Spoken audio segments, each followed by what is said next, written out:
and I feel just overwhelmed and honored that we have a representative here from our, the greatest country in the world, the United States of America, and not because his skin is brown, not because he's African American, not because he's in Chicago, but because he is a true human being. Yes.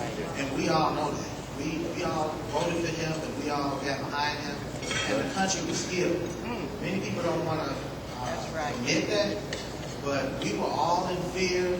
Our lives were shaken up and turned around after the event, the horrible event of 9/11, and we were all healed once we heard that he was elected into office. Yes.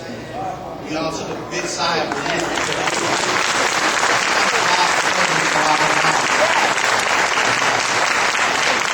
I'm proud to say that, and today, as always, being the son of Imam Muhammad, I'm especially proud to be American and to be alive at this time in a day in my life. And I pray that Allah keeps me in His mercy and keeps me witnessing all His great work through us and in the lives of our community. So thank you. I'm not going to hold the program up.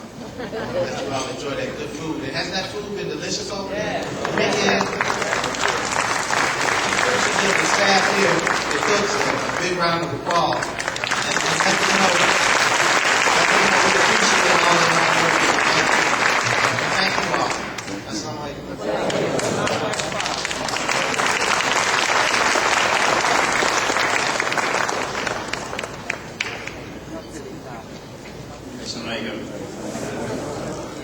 Continuing the progress that we just made with Brother Wallace. Imam Talib Sharif, can you come front and center, sir?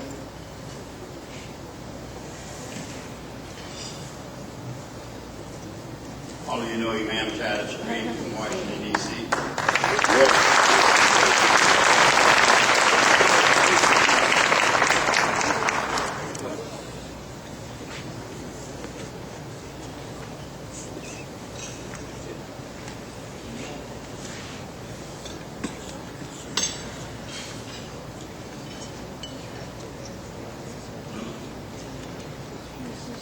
Assalamu alaikum.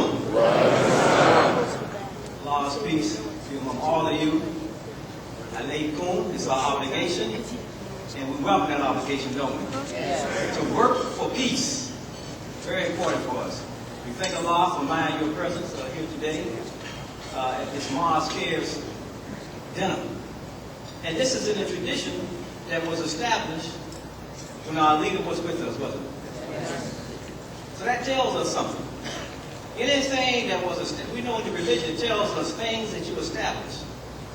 Something of Jabir. If you establish something in the cause of Allah, and that thing continues, your record stays open, and you continue to benefit. So this is one way we are still helping our leader, huh? Yeah. We're still helping his soul to receive benefit, to receive comfort, because we're still doing the things that he established. Yes, sir. So we thank Allah for that. So many of you know me. I guess I've spent 30 years in the military, loved every bit of it. And I was inspired. My uncle was in the audience as well. He's the one that brought me to the nation. And when the Imam picked the flag up, I wasn't there. But my uncle was privy to that information. And I wasn't old enough to join the military at that time. But when he shared with me what the Imam did, and also what the Imam said, when he picked the flag up, held it up, and then rolled over his shoulders, and he said the words that he brought back, we have an obligation to support, defend, and to protect our society. Our society. I was not old enough to join the military, but those words stuck with me. So a few years later, 1979, when I turned 18, I joined the military on the strength of that. That was enough for me. And and I joined the military. And I've done 30 years in the military. And so really, my life in terms of now being an imam and having done 30 years as a Muslim in the military, active Muslim in the military, that hadn't happened before. There were Muslims in the military, but a lot of them, they weren't really active. And I've seen, being in the military now, a lot of Muslims, they don't want to have a conversation about their life. They don't want to get into the discussion. So what they would do is they would change the code in the military system that identifies them as a Muslim. In fact, at the base I was just at before I retired, we had 27 people on the list. And there's some here that's from Warner Robins, where I was at that base. I would go to the chapel and they would give me a list every quarter. And I would call those folks up. So one quarter, the list changed to 5 people. But the same people were still there. So I want to know what happened. I say, chap, did y'all make a mistake? But when I began to inquire among the people, they changed the code themselves. Because they didn't want to be identified to be dealing with some mistakes. And I found that to be something that was consistent across the bases. Now that's just in the military. Now, obviously we know that if a person is not made to feel comfortable in the environment where they're supposed to serve, they will never be able to achieve and reach their full potential. Okay? No. So Imam, in his wisdom, in giving us the right perception of the land, you know, Allah tells us the earth belongs to Him. You know, He intended for the earth to be a masjid. I mean, you might commit sin on it, but He intended for it to be a place that we serve Him wherever we are.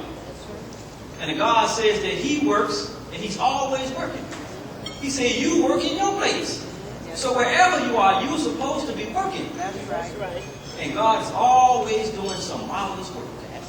Scientists are always discovering every second something new is being born in the systems. And they're bear witness to this. God said He's always doing marvelous work in His place. We're supposed to work in our place. So on the strength of what the Imam did, we've been in the military 30 years, and I stayed for a long time because I saw that my life was benefiting others. And we achieved the top level in the chain that I was in, and that inspired others. And I was involved in demographics before I retired from the military. And if you have previous to this, I'll share this with you. The military, again, they're very concerned about the demographics 45 to 50 years from now. Because right now, the majority population that's supported in the military, 70% or more, are Caucasian males. But the demographics are changing, and they're going to look different 45 years down the road. It's showing them that that's going to be diminished. And those who are called minorities are going to be the majority. So what? I mean, they have to look ahead. They have to be visionaries, leaders. These are leaders. Our president is a visionary. He's one that's able to look into the future without being farsighted, yet remain in the present without being nearsighted. That's our president. He's a leader. That's what he's a leader for. So they're saying right now, they say it takes so much time. I was a chief. It takes 20 plus years to make a chief. So in order for them to have a chief down the road, they got to start now. They can't wait to start a chief. They're saying those who are called minorities, they have to start getting them in leadership positions now so the younger ones can see that that's something achievable for them. So they will have those leaders down the road. They won't self-eliminate and get out because they see there's something to be an impossibility. They will stick around. And again, we are all needed. The demographics say all of America is needed. What's happening? The demographics are saying that Caucasians are not having as many children as they used to. And again, I'm giving you the facts that I've worked with this before I retired. And it's saying those who are having children, they're having more females than males. So the vision down the road is already set because of what they're looking at, what's being born now, to come into that field to support and defend and protect our society, our America. We're needed. And the Imam had vision in giving us the right perception to be in the picture